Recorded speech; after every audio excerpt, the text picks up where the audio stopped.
గురించి ఏం చేస్తున్నాడు? చింతిస్తున్నాడు. ఆయన దోషంలో మీ కన్నీరు ఉంది, అది ఎక్కడికి వెళ్ళిపోలేదు. నువ్వు చేసిన ప్రార్థన, నువ్వు కార్చిన కన్నీరు ఎక్కడికో వెళ్ళిపోయింది, పాడైపోయింది, వ్యర్థం అయిపోయింది అని మనం అనుకుంటాం. ఆ కన్నీరు, ఆ ప్రార్థన ఎవరి చేతుల్లో ఉంది? ఎవరి దోషంలో ఉంది?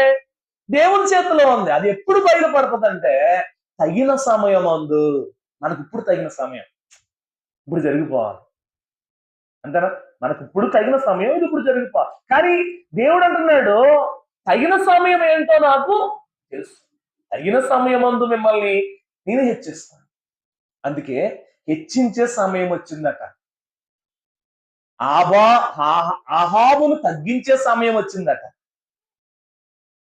యెజబెలును తగ్గించే సమయం వచ్చిందట. అంతవరకు దేవుడు కూడా ఏం చేశాడు? వెయిట్ అన్నమాట, హోల్డ్ అన్నమాట. అందుకే ఎప్పుడు కూడా ప్రార్థన విషయంలో అయినా